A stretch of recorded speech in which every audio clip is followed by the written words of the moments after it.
Right, we're live. Hey guys, how's it going? Welcome back to the Kiwi Lads channel. We're back for another match of the Hamilton Sevens. This one, South Africa, after a dominant win in their first game over the Canadians, they are going to be playing up against one of the dark horses of the World Sevens Series, and that is Spain. But looking through at South Africa's starting lineup, it will be Ryan Oosterhuizen, Impie Visa, Christy Grubbler, Selvin Davids, Shilton van Wyk coming off a hat-trick in that first match up against Canada.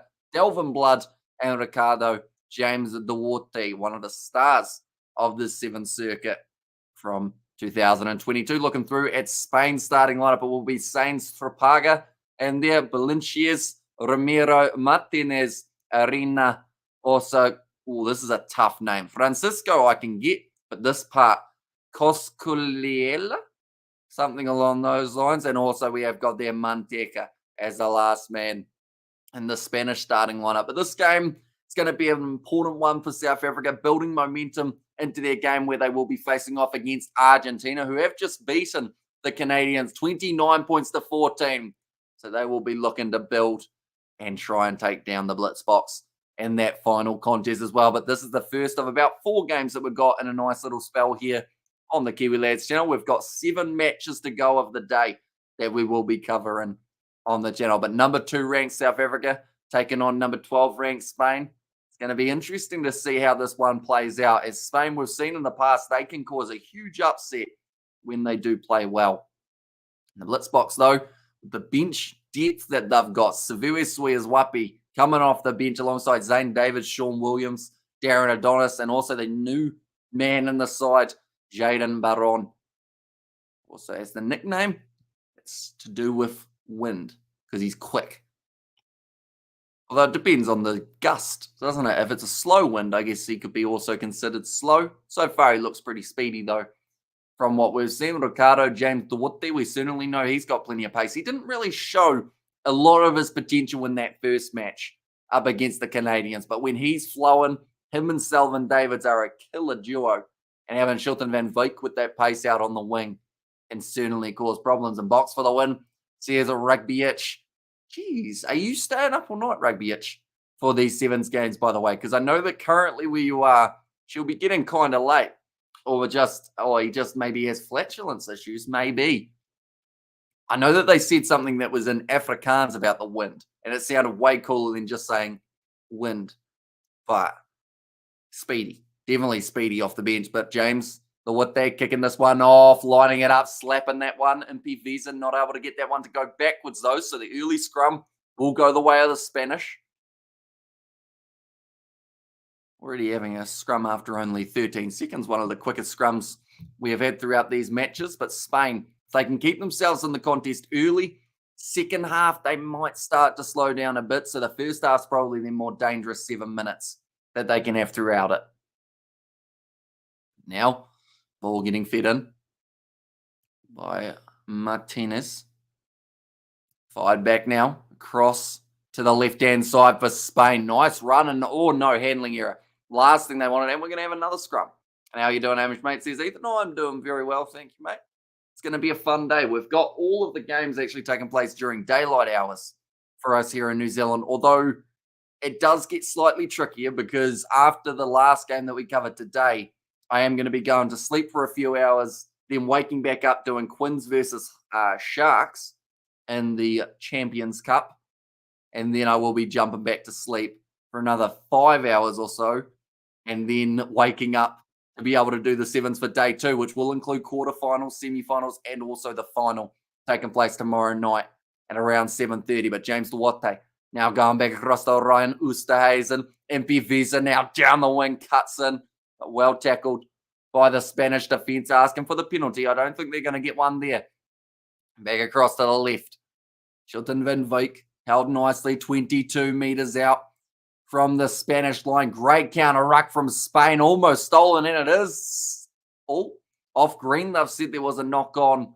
So it will now be the Spanish ball at scrum time. Very good hustle from the Spanish there, willing to get right in there. I believe it was Ramiro who jumped on the ball in the end. Helped cause the knock on. Next game after this one, it will be Fiji taking on Kenya, which will be an interesting one. And fair play to you, man. Commitment. You must have no issues with going to sleep to mix and match your sleeping schedules. To be honest, I think it's just from being so exhausted that I find it easier to fall asleep because my body's so used to waking up at like maybe 3 p.m. in the afternoon after sleeping from like 7 a.m. type thing. So anytime I try and get a few hours sleep, normally I just straight away head hits the pillow, and then luckily I get to sleep within like, I'd say within 10 minutes, 30 minutes sometimes, which I think is quite speedy. But I think it's just because I'm that tired from doing live streams or anything like that that I just pretty much drift off straight away. Currently, Spain have this ball inside of the South African half. That looked like a little knock on the ground, but now going to be looking for the attack again. It's going to be the man with the hardest name out there, so we'll call him Francisco. And Francisco spins almost out of the tackle. Ryan Oosterhuizen making a great tackle there. Spain looking for the offload, finds Martinez. Loose ball stolen by Impivisa. And now James Norte tries to go through. Moves up to the halfway line. Counter ruck from Romero. Not giving up on it once again. Using that size, going through. Almost got the turnover. Unfortunate for the Spanish not to quite get that ball. But currently 3.5 minutes through this contest and no one has scored yet. But Selvin Davids kicks it downfield. Tries to use his pace. Well picked up by Spain. Looking for that offload. In fact, he's knocked it on. Maybe a very strategic knock on from Spain. Willing to throw it forward, and best team on the men's side on day one, says Ethan. I would say so far, who's looked impressive? Fiji looked pretty decent in their game up against the French, although it wasn't as one-sided as a lot of people would have liked. Samoa looked good in their second half, so maybe one to watch out for. New Zealand, they look solid enough. So, yeah, I'll probably go probably Samoa or Fiji.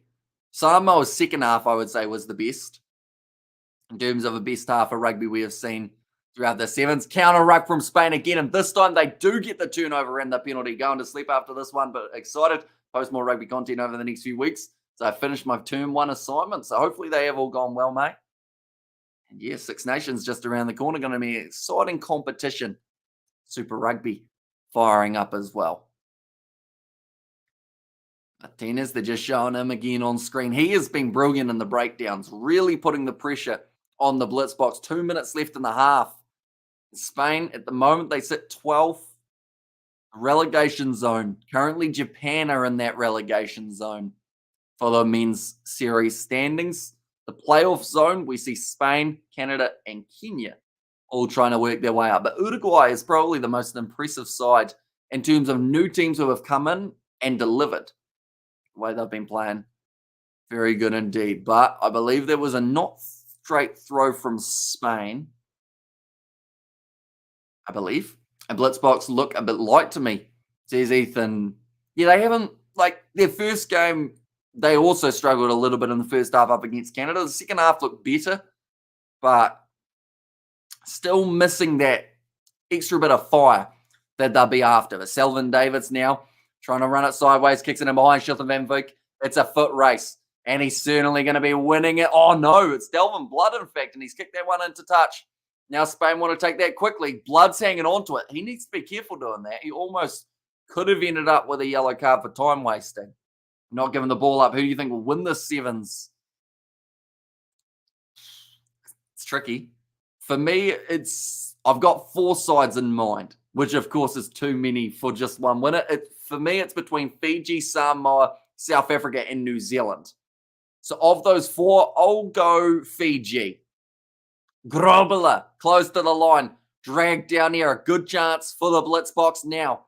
Rush defense. It's going to lead to the try. Delvin Blood will almost run it dead, but has scored it in the end of night's drive for the South Africans right at the end of this first half. A much-needed 5-pointer for them. And Blood makes it an easy enough kick that it should just be a stock standard 7-pointer for the Blitzboks. But Grobler, huge amount of pressure when he has a running hard at the line. And hard to go against New Zealand at home, I think. Yeah, same 4 reminders you, Hamish, says Ethan. And the big thing is, as soon as we get to the quarterfinals, one of those sides that I mentioned is going to be knocked out. Because no matter what, if Fiji and Samoa are through, one of them has to face South Africa in the quarters. So that's a massive match to have as a quarterfinal fixture. And we can be watching the Sevens. What country are you in, LB? Do let me know, and then I can help you out. But the World Sevens Series website does actually have a list of where to watch depending on the country you're in. If you're in New Zealand, it's on Sky Sport 2. But if you don't have Sky Sport and you have a VPN, you can actually set yourself to a different location, and then you will be able to watch the Sevens through their website. That ball is going to be available again for Spain. Looking for the offload. It's going to be knocked on, and that will be the end of the half. 7-0, South Africa leading over Spain. Just the one try scored by Delvin Blood, so relatively low scoring, but we knew it would be close in this game to a certain extent. Spain are always a tough one, and I sweet, says LB in there. And also, Hamish, you got any rank inside of teams that might win this comp, or at least the semis? Says David. So yeah, my four are still Fiji, Samoa, New Zealand, South Africa. With who goes through further, I think I want to say Fiji win this competition, but like someone said earlier on, hard to go against New Zealand at home, but I'll go Fiji win. At least make it to the final anyway. But it depends, because if Fiji come up against South Africa, that's a hard fixture for them. If Samoa come up against South Africa, that's a hard fixture for them. So whoever has South Africa in the quarters will be looking at some of the other matches, which will be like New Zealand versus, like, who's in the other group? Ireland. It'll be like New Zealand versus Ireland, or Australia versus USA or something. And they'll be going, why did we end up with South Africa as a game? What about Oz? Oz in their first game, they didn't look too bad. Overall, up against Great Britain, I think there's still a few handling errors that are creeping in, but hopefully throughout the day they might improve a bit more. They actually have New Zealand in only about an hour and 10 minutes time. That will be the next game that we cover for both of those sides. So that will be an intriguing one, because both sides, that's a must win. If they can get themselves a win for that one, you move on to the quarters, you'd think. Anyway, as long as results go their way for their other matches. Like they've said, important restart. I know, hopefully they don't improve, says Ethan. Fair enough. I think it's because every time in the women's, it's New Zealand versus Australia, and every time, other than the most recent, it was Australia winning it. So I think a lot of Kiwis really don't want Australia to do well, just because of how many times they beat us in the final for the women's game. Now Reinulsterhazen goes off to the side. Delvin Blood. In fact, it's James Duarte trying to go through, taken down nicely, 40 metres out from the line. But Spain in the breakdown, they're doing well, putting that extra pressure on just to cause problems. And a handling error, always done well. Christy Gribler, he hasn't done well because he's dropped it. He's done well because he regathered it. Because if he didn't, Spain were gone. I don't think there was anyone who was going to be able to cover that one. For the next game, Fiji versus Kenya, that will be kicking off in 10 minutes' time. We're covering that one on the channel. The game after that, Samoa taking on France. Also another game we will be covering on the channel. Now going off to the right-hand side, or in fact, that's the left. Got to do that thing with the hands, you know, the one that's the left, that's the left. Anyone who didn't know that, there you go. One that makes the L. I feel like everyone knew that, didn't they? Now Perez. Nice run, but stolen by South Africa. Now Reinulsterhazen goes down the wing. Selvin Davids. Oh, Novus. He's just going to back his pace. Yeah, right around the outside of Sains Trapanga. I don't know what happened to my voice there. I couldn't get my accent right. I forgot I was from New Zealand, which can happen sometimes when I'm doing South African rugby, like rugby union for the URC. I remember covering a game, and I think I actually sounded South African. Fun fact. That is a great try from Selvin. Oh, Davids, who's very close to the touchline again with that one, doing the risk and reward factor for the South Africans. But they will be sitting now 12-0 up. That kick from Duarte, not quite accurate enough. The South Africans in the front row enjoying this game. And the Rugby World Cup 2015 kits on there for the South Africans. I did see, of course, World Cup coming up later this year. I'm happy I got to learn my lefts and rights. This is content we need to smash that like button. Everyone says Rugby Itch. There you go. Some say we're not informative and educational, but obviously they are wrong. Kick long. Spain through the hands of two players. In fact, and now Sevebe Swears Wapi has got the ball back now. It's going to be Selvin Davids. Once again, got the man on the outside, and it's going to be a foot race. Sean Williams not caught. The Blitzboks going again. Leka Mabru, join us in our accent, says Ethan there as well. See, my South African accent, all I got to do to learn it is just look at the Black Caps, the New Zealand cricket team, because half our team's South African. You just look at a Devon Conway or a Neil Wagner, anyone along those lines, and you kind of pick up on it a bit. I don't think my South African accent's that great, though, so I don't pull it out too often on live stream because I don't want to offend our whole South African viewership by trying to talk with it. But I can say yao lick ding. Oh, I actually saw a massive sausage at the supermarket. I need to reword that. I saw a massive Bolworth, one of those massive South African sausages that you put on the barbecue, the braai.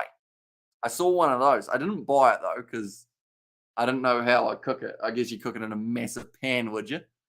But yeah, braai's not quite fired up / the barbecue.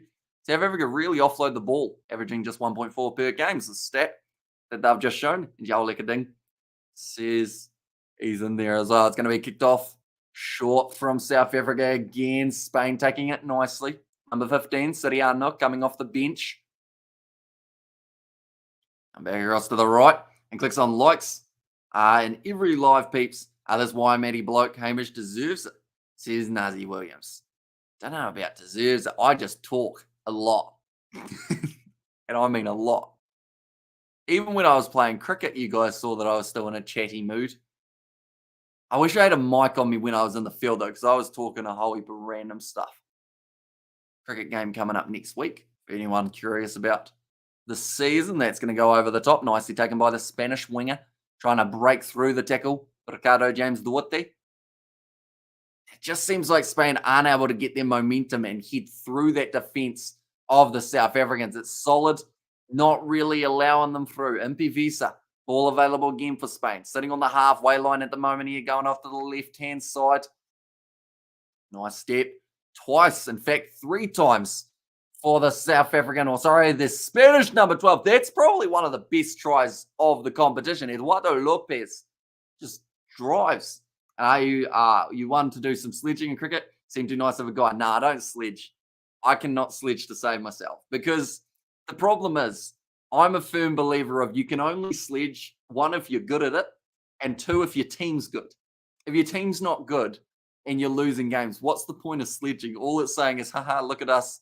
We're going to lose, but I'm going to try and talk trash. It's like back in my South Canterbury cricket days, back when I was in a slightly higher up team. My team was sledge. They'd be like, oh, send his Bales back to Wales, swinging like a rusty gate. We'd get bowled out for 20. And it's like, well, why don't you try and focus on your batting rather than your sledging? I get sledged quite a bit, as you guys saw from that GoPro video. Everyone just talks smack, but it was light-hearted stuff, the GoPro one. And as I went to my South African workmates barbecue one time, he had one of those sausages, delicious, great time, says David the Mod. So yeah, I'm considering, now that I know that they sell that here at the local shop, if I can find some biltong, then I might be able to do a South African taste test thing. Yeah, but you win the sledging battle. Priorities, mate, says Ethan. Yeah, but that's the thing. We didn't even win the sledging battle. It's their sledges, the opposition have way better ones than us.